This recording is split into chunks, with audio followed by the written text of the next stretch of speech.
आपके पिताजी नाचते तो साथ? देते हैं लड़कों के पास जाने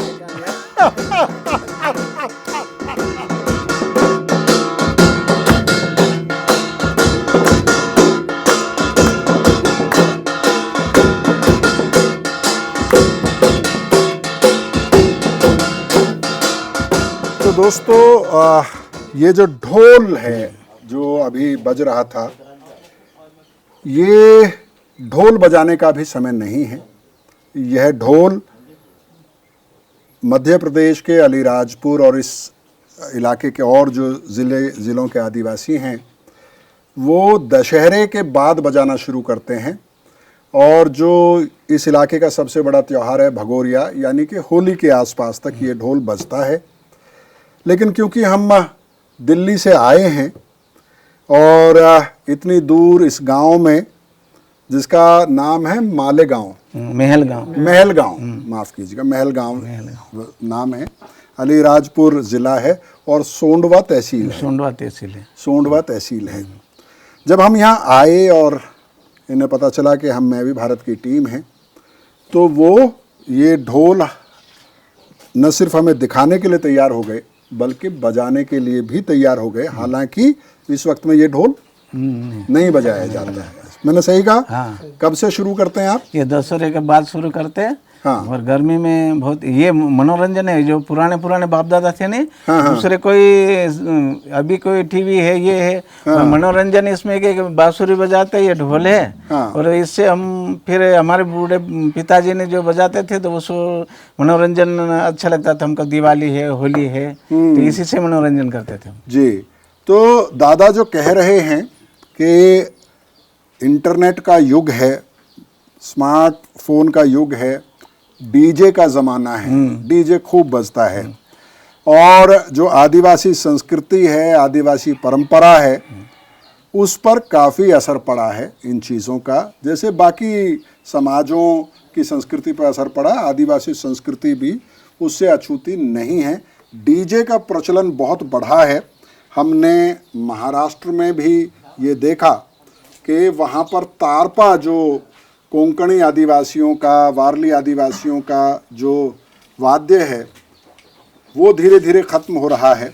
लेकिन ये जो ढोल है भील, भिलाला और बारेलाओं का, ये तमाम हमलों के बावजूद ज़िंदा है और मजबूती से ज़िंदा है। अभी भी दुनिया भर में मशहूर यहाँ का भगोरिया त्यौहार जब आता है तो ये ढोल बजाया जाता है, बांसुरी बजाई जाती है, जैसे दादा बता रहे थे, और लोग मस्त होके खुश होके नाचते। और ये 50 ढोल इकट्ठे हो जाते हैं वहाँ पे। दूर दूर से, महाराष्ट्र से भी लोग आ जाते हैं, इधर से भी। तो ये क्षेत्र में बहुत अच्छा लगता है हमको। ये जैसे 50 ढोल मिलके, 50 ढोल भी आ जाते हैं उसमें, सब मिले अपने। और उसके साथ वो बांसुरी भी बजाते हैं, लंबी लंबी बांसुरी होती है, उसको क्या बोलते हैं आप लोग? पावली बोलते हैं। और क्योंकि ये बरसात का समय होता है, मानसून का समय होता है, खेती किसानी का समय होता है, और इसका जो चमड़ा है वो ढीला हो जाता है। ये ढीला हो जाता है ना। और आप चढ़ा रहे थे ना इसको? आइए इधर आइए, अपना नाम मुझे बताइए। सुरेश। और दादा आपका क्या नाम है? लाल सिंह। माफ कीजिए, पहले नाम पूछना चाहिए था। तो ये बताइए कि इसको जब आप चढ़ा रहे थे तो एक आदमी लगातार इसको बजाए जा रहा था और आप लगातार इसको कुछ किए जा रहे थे इसमें। इसको चढ़ाने में इतना टाइम क्यों लगता है? क्या देख रहे थे आप इसमें? वो क्या साबुन एक जैसी निकलना पड़ती है। हाँ। और जो खाले ढीली गट्ठी, इसमें मालूम पड़ता है। इसमें मालूम पड़ता है ये टाइट है कि ढीला है कि। अच्छा, ये रस्सा टाइट है, ढीला, कोई ज्यादा टाइट, कोई ज्यादा ढीला, तो फिर वापस ढीला करना पड़ता है। तो एक जैसा सुर जब तक नहीं निकलता है तब तक इसको आपको ठीक करना पड़ता है। और इस तरफ कपड़ा ढक के बजाते हैं। इसमें क्या वो आती नहीं है मिट्टी, क्या बोलते हैं उसको, सेहत का। हाँ। जो लगाते वो तो कम है, इसलिए अच्छा कम है वो। तो ये फिर इधर भी बजन, इधर भी तो मजा नहीं आता। तो इधर भारी आवाज आनी चाहिए, इधर कपड़ा डाल लिया जाता है, और इधर करारी आवाज आनी चाहिए, है ना? बनाता हुआ अच्छा बना के मसल के अंदर शहद का वो समझ रहे हैं आप क्या कह रहे हैं? ये बी वैक्स की बात कर रहे हैं। जो बी वैक्स होता है, जो मधुमक्खी का छत्ता होता है, उसमें से जो मोम निकलता है वो इस तरफ लगाया जाता है अंदर की तरफ भारी करने के लिए इसकी आवाज। और क्योंकि ये नया बना हुआ है, अभी इस पर पेंट होगा, और जब भगोरी आते हैं तो इसको सजा लेते हैं, सजा लेते हैं, फुंदने बांधते हैं ऊन से बने हुए। तो बहुत रंगीन संस्कृति है यहाँ की। और इसका इस ढोल का साइज देख के आप अंदाजा लगा सकते हैं कि काफी भारी होता होगा। लेकिन कितना भारी होता है दादा, ये कितना वजन कितना होता है? ये 60 किलो का होगा। 60 किलो का वजन। और अभी तो ये एक स्टैंड पे इसको खड़ा किया हुआ है, लेकिन इसको गले में टांग के, पहले बाप दादा गले में टांग के बजाते थे, ये अभी सुविधा हो गई अभी रखने के लिए। अच्छी सुविधा हो गई। हाँ, लेकिन भगोरिया में जब घूम घूम के बजाते हैं तब तो गले में टांग लेते हैं। हाँ, वो तो गले में टांग लेते हैं, कोई बात नहीं। अच्छा, आप कब से बजा रहे हैं ढोल? मैं तो 15-16 साल का था, तब से बजा रहा हूँ। 15-16 साल के थे तब से बजा रहे हैं। तो कितनी उम्र हो गई अब आपकी? 60 साल की हो गई। 60 साल की हो गई, तो 40-45 साल हो गए आपको बजाते हुए, है ना? लेकिन अभी भी उतना ही मजा आता है। उतना मजा आता है। पूरे पारे हमको कहते कि यार बूढ़ा पे हो गया, मत बजाओ, मत इसमें चक्कर में पड़ा। फिर भी मेरा जी नहीं मानता कि ये मनोरंजन है मेरा बाप दादा है। अच्छा, एक चीज बताइए, जब जो लोग, जब आप 15-16 साल के रहे होंगे और ढोल बजाते होंगे, तो जो ढोल बजाता है, बांसुरी बजाता है, हर समाज में उस पर सबकी नजर जाती है। हाँ, और मेरा जो पिताजी का बड़ा भाई था ना बाबा, हाँ, तो वो बांसुरी बजाता था खूब। जैसे मैं ढोल बजाता वो बांसुरी बजाता था। वो शांत हो गया, तब से कोई हमारे यहाँ सीखा नहीं हुई। अभी भी वो बांसुरी वैसी पड़ी है अभी पुरानी। अच्छा, हाँ, वो भी 20 साल सत पर रहा। तो अब ये बताइए, उनकी डेथ हो गई, वो हाँ, डेथ हो गई। हाँ, तो कोई बांसुरी बजाने वाला अब आपके परिवार में नहीं बचा? नहीं बचा। ढोल बजाना किसी को सिखाया कि नहीं? नहीं, छोरा मेरे बजाता ढोल, ये बजाता। अच्छा, छोरा को सिखा दिया। और वो मेरे छोरा वो अभी तुम्हारे साथ नहीं घर से, वो ही बजाता। लेकिन बांसुरी बजाना और लोग जानते हैं इलाके में अभी? हाँ, जानते नहीं, बहुत सारे बजाते। आपको अपने छोराओं को सिखानी चाहिए ना? नहीं सिखा।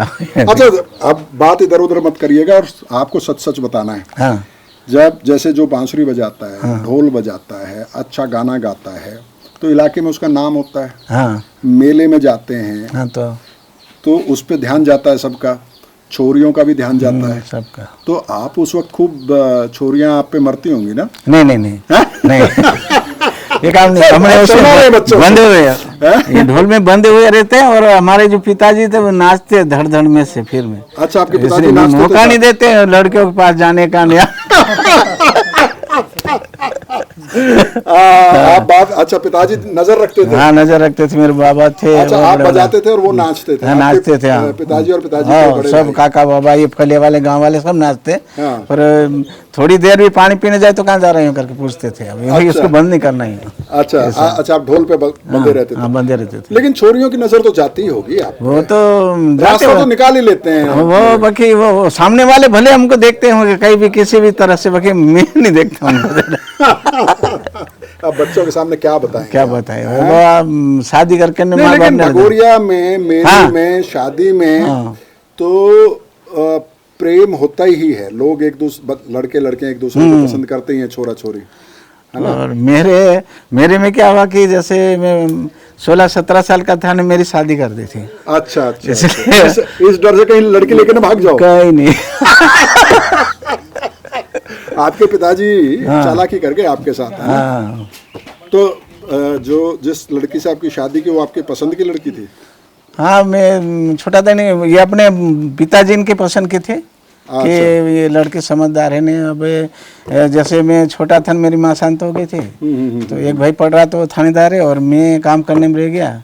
और ढोल के पीछे रह गया मैं। नहीं, ठीक है। खेती करना, हाँ, खेती करना भी तो जरूरी है, अच्छा काम है वो। नौकरी से अच्छा काम है।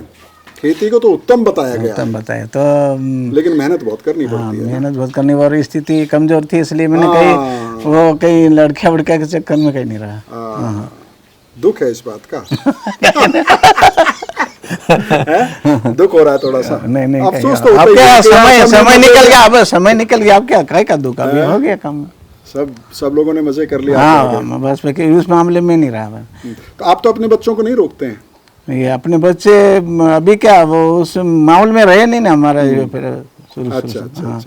इसको एक था तो जमाना बदल गया। हाँ, उसको एक था तो पढ़ाई करने सीहोर भेज दिया था कॉलेज में। जैसे जबलपुर से काउंसलिंग हुई, सीहोर ब्रांच मिल गया, अच्छा अच्छा तो वहाँ चले गया था। इसलिए कोई अच्छा, जब प्रेम करने की उम्र आई तो बाहर चले गए। बाहर चले गया था। अच्छा, चलिए ये तो बहुत बढ़िया है। तो ये जो ढोल है, हाँ बरसात में तो ढीला हो जाता है, हाँ, ढीला हो जाता है, इसलिए बरसात में नहीं बजाते। हाँ, ये जो चमड़ी है ना, हाँ, वो थोड़ी ढीली हो जाती लूज हो जाती है। और खेत में काम भी बहुत होता है। हाँ, बहुत होता है। मानसून आता है, यानी कि बरसात का मौसम आता है, पानी गिरता है। यहाँ पानी गिरना बोला जाता है बारिश को। हाँ हाँ, और ये ऐसा इलाका है जहाँ पानी की बहुत कमी है। बरसात का एक ऐसा मौसम होता है जो सबसे सुहाना मौसम होता है। गर्मी नहीं होती है, खेतों में फसल लगाई जाती है, और यहाँ की जो बस्तियां हैं वो सब आबाद हो जाती हैं, क्योंकि सब आदिवासी लौट आते हैं और बहुत खूबसूरत ये पूरा इलाका हो जाता है। और क्योंकि खेत में काम होता है, इसलिए उस वक्त में ढोल नहीं बजाते। और आपके यहाँ शादियां गर्मी में ही होती हैं? गर्मी में होती है ना। और अच्छा, जब ये ढोल नहीं बजता है उस दौरान क्या बजाते हो आप, अगर कोई जरूरत हो मनोरंजन करना? तो पहले वो बड़ा आता नहीं फावला, हाँ हाँ, नहीं फावला बजाते थे पहले, फिर बाद में वो पिए भी बजाते थे। अच्छा, उससे मनोरंजन करते हैं। और वो ये जो बड़े बड़े घूमते दिवासा हो जाता अपना, छोटी लकड़ी आती है ना, हाँ, वो ढाक पाक आती नहीं, उससे कई घुमाते, बड़े बड़े घूमते नहीं, ऐसा मनोरंजन करते हैं। दिवासा माने इनका एक त्योहार होता है। त्योहार होता है। और जब बड़वा माने जो पुजारी होता है, पुजारी होता है, समाज का पुजारी होता है। आदिवासियों में वैसा सिस्टम नहीं है कि किसी खास जाति का आदमी ही बड़वा या ब्राह्मण वो बनेगा, ब्राह्मण ऐसा कहीं नहीं, ऐसा नियम नहीं है। और तो उसको बड़वा बोला जाता है या पुजारा बोला जाता है ना। तो दिवासा होता है और नवाई होती है। नवाई कब होती है? नवाई अगस्त लास्ट में, जब भुट्टे में बीज आ जाता है, जब और भिंडी लग जाती है, ककड़ी लग जाती है उस टाइम पे। तो जब नई फसल आ जाती है तो उसको देवताओं को चढ़ाया जाता है। हाँ, उसके बाद खाया जाता है, तो हम खाते नहीं। हाँ, तब तक खाते नहीं है। मैंने तो सुना है घास तक नहीं काटते। नहीं काटते, पत्ते भी नहीं तोड़ते सागवान का। जंगल से सागवान के पत्ते भी नहीं तोड़ते हैं। तो दादा, आपके गांव की खास बात यह कि यहाँ ये ढोल बनता भी है ना। तो कौन बनाता है? बनाता सुतार बनाता है। ये लड़का बनाता ये तो ये अपने ये बनाता है ये। हाँ। तो ये आगे आ जाइए थोड़ा सा। ये किस लकड़ी का बना हुआ है ये वाला? ये तो वल्लान है। हाँ, मतलब बड़ा झाड़ आता है। ये भी बड़ा झाड़ मतलब बहुत बड़ा पेड़। ये बड़े पेड़ के तने को खोखला करके, ये सब इसमें जोड़ नहीं होता है, इसके बीच से खोखला किया बीच पे खोखला किया। यहाँ बनाते हैं आप? हाँ, दिखाइए, आइए आपको आज दिखाते हैं कि कैसे बनता है ये वाला है ना। चलो, हाँ, ये देखिए। आ जाइए दादा, आइए आप भी आइए। आ जाइए। तो ये है, अच्छा, ये नीम का है। ये नीम का है। नीम की लकड़ी का तना है। हाँ। और अभी इसमें कितनी भी आवाज करेंगे तो उतनी आवाज नहीं होती है, लेकिन इसको अभी और निशान लगाई हुई है। हाँ, निशान लगाई हुई है। और उससे ऐसे लगातार इसको खोखला करेंगे। ये ऊपर ये छिलना पड़ेगा, ये निशान, ये भी छिलना पड़ेगा ना, ये ऊपर छिलना पड़ेगा ये। तो ये देख सकते हैं आप, इतना बड़ा तना है और इसको हिलाने के लिए भी कई आदमी लगेंगे। तो ये 50 से 60 किलो का होता है। और इसको बनाने में कितना टाइम लग जाता है आपको? जैसा मतलब 2-4 दिन भी हो जाता है। हाँ, 2-4 दिन में ये खोखला होता है। उसके बाद फिर बनाने में तो ये 15 दिन मान के चलो, 15 दिन लग जाते हैं। 15 दिन। ये तो अभी इसकी खुदाई हो रही है मशीन से। फिर ऐसे ही सब्बल से ही खुदाई करते थे। अच्छा, अब तो मशीन आ गई कम से कम। ये मशीन से खुदाई कर रहे हैं, नहीं तो सब्बल से करते थे। सब्बल से ही करते थे। ये वाला सब्बल तब तो बहुत टाइम लगता होगा यार। कौन सा वाला सब्बल? ये वाला दिखाइए तो। अच्छा, ऐसा करके पहले खोदते थे। पहले जमाने में ऐसे ऐसे खोदता था। अच्छा, तो तब तो यार बहुत टाइम लगता होगा। बहुत टाइम लग जाता है। 2-3 महीने लग जाते होंगे ना। अभी 15 दिन में कर देते। अभी 15 दिन में कर देते हैं। अच्छा यार, ये बताइए कि ये ढोल जो बनाते हैं आप, ये कितने में बिक जाता है? ये तो जैसे बजने के ऊपर है, 60,000 में बिकता है, 70 में भी बिकता है ऐसा। मुझे एक बता रहे थे झापू काका कि उनके पास एक ढोल है 1 लाख रुपए में खरीदा उन्होंने। वो तो महाराष्ट्र से लाए थे वो धापू काका, ये वालपुर वाले के। हाँ, हाँ, ये महाराष्ट्र से लाए थे वो। अच्छा, महाराष्ट्र से लाए थे। हाँ, आम का है वो। अच्छा, वो आम का। अच्छा, कौन सी लकड़ी इस्तेमाल हो रही है, उस पे भी कीमत तय होती है? लकड़ी तो ये नीम की भी अच्छी रहती है, आम की भी, हाँ, और ये वल्ला की भी। हाँ, अच्छा। सागौन से भी एक नंबर रहते हैं। सागवान 1 नंबर रहती है। यहाँ पर सागौन इतने जाड़े मिलते नहीं बड़े पेड़ में। सागवान क्योंकि महंगी लकड़ी है हाँ और काटने से बचते हैं उसको। हाँ। नीम क्योंकि घर का होता है, हाँ, ये खेत में से काट खेत लेते में हैं। से काट लेते हैं। और आप साल में कितने ढोल बना देते हैं, कितने बिक जाते हैं आपके?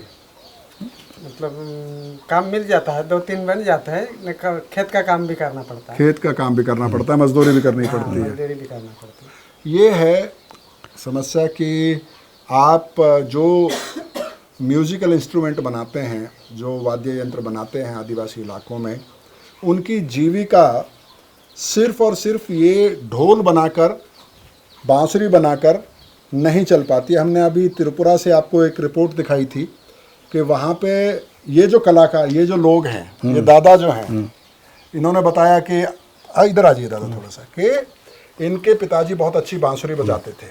अब इनके परिवार में बांसुरी बजाने वाला कोई नहीं है। ये कम से कम ढोल बजाने की परंपरा जिंदा रखे हुए अपनी अगली पीढ़ी को दे रहे हैं। ये एक बहुत इम्पोर्टेंट काम कर रहे हैं। ये अपनी संस्कृति को बचाने के लिए, अपने लोक वाद्यों को बचाने के लिए, लोक गीतों को बचाने के लिए, लोक नृत्यों को बचाने के लिए ये लोग बहुत ज़रूरी काम कर रहे हैं। लेकिन अफसोस की बात यह है कि इनको किसी तरह की ख़ास सहायता सरकार की तरफ से या किसी और संस्था की तरफ से नहीं मिलती है। और यही वजह है कि धीरे धीरे लोक कलाएं, लोकगीत, लोक वाद्य, आदिवासी वाद्य यंत्र, ये धीरे धीरे आप देखेंगे कि ख़त्म होते जाते हैं। हमने आपको कई इलाकों से, कई रिपोर्ट्स में ये दिखाया है। और आज इन लोगों से मिलने का और यहाँ ये सब आपको दिखाने का मकसद यही है कि इन वाद्य यंत्रों को, पहली बात तो इनका दस्तावेजीकरण, और दूसरा इनको बचाना अगर आपको है तो इनको बनाने वालों को कम से कम इनसे जीविका मिलनी चाहिए। तो दादा ये तो हो गया कि इसका जो खोखला करके इसको बनाएंगे। अब इसके ऊपर जो खाल लगाई जाती है वो किसकी होती है? बकरे की। बकरे की है आपके पास क्या? हाँ, है नहीं वो। अच्छा, ये यहीं तो टंगी हुई है। अच्छा, इसमें सुराख भी कर रखे हैं आपने? हाँ, ये वो करना पड़े, ये बाल निकालना पड़ता है इसके। बाल निकालना पड़ता है। ये कैसे निकालते हो? ये ऐसे वो है नहीं लोहा, हाँ हाँ, उससे वो करना पड़ता है सब। खुरस के निकाल देते? हाँ, खुरस के निकालते हैं। अच्छा, तो बकरे की खाल से ही अच्छा बनता हाँ, है या? बकरे की खाल से। तो पहले से ही बकरे की खाल से? हाँ, पहले से बाप दादा बकरे की खाल से। बाप दादा के जमाने से बकरे की खाल से बनाते आए। और जो बांसुरी वगैरह है वो अभी आप खुद ही बनाते ना बाजार से खरीदते हैं? बना भी देते। हाँ। पर बजाने वाला नहीं, इसलिए बाजार में क्या मिलते लोहे के नहीं, से अपन बांस का अपन खुद बना लेते। अच्छा। और जैसे आप लोग ये ढोल बनाते हैं, आप कुछ ही लोग बनाते हैं और बेचते हैं। पहले सब गांव वाले हर गांव में अपना अपना बनाते होंगे ना? हाँ, बनाते हैं। गांव के लोग मिलकर बना लेते थे। बना लेते, जैसे उनको नहीं आता तो कई दूसरे को सुतार को बुला के बना लेते थे। सुतार को बुला के बनवा लेते थे, है ना? लेकिन ढोल अभी भी बजता है आपका ये? हाँ, बजता है ना? ढोल बजाया जाए। और एक और होता है आपका वो ढाक। हाँ, ढाक कब बजाते हैं? वो ये अभी नवाई पे बजाते हैं जब बड़वा नाचता है। हाँ, उसमें रात को बड़वा नाचता है। हाँ, रात को नाचता है। नवाई पे ढाक का म्यूजिक होता है, वो डमरू जैसा होता है। हाँ, डमरू जैसा। और उसको बजाते हैं, बहुत सुंदर म्यूजिक उसका निकलता है और रात भर नाचते गाते हैं, है ना? तो दोस्तों, मुझे उम्मीद है कि इन कारीगरों को, इन कलाकारों को सरकार की तरफ से प्रोत्साहन मिलेगा। और प्रोत्साहन से ज़्यादा ज़रूरत है कि ऐसा इंतज़ाम किया जाए कि जो ये ढोल बजाते हैं या जो ये लोग ये ढोल बनाते हैं, कम से कम उन्हें एक न्यूनतम वित्तीय सहायता हर महीने, 3 महीने में, 6 महीने में कुछ ऐसा इंतजाम सरकार को जरूर करना चाहिए। अगर सरकार गंभीरता से आदिवासी वाद्य यंत्रों को, आदिवासी लोकगीतों को, आदिवासी लोक नृत्य को बचाना चाहती है, अन्यथा इन चीज़ों के बारे में सिर्फ और सिर्फ म्यूजियम में ही हम लोग कुछ जानकारी हासिल कर पाएंगे। वो भी मुझे लगता है कि मुश्किल होगा, क्योंकि बहुत ज़्यादा दस्तावेजीकरण आदिवासी परंपराओं का, ट्राइबल नॉलेज का देश में नहीं हुआ है, और ये एक बड़ा अन्याय है आदिवासी संस्कृति और परंपराओं के साथ। बहुत बहुत शुक्रिया। ये रिपोर्ट आपको कैसी लगी कमेंट बॉक्स में हमें ज़रूर बताइएगा।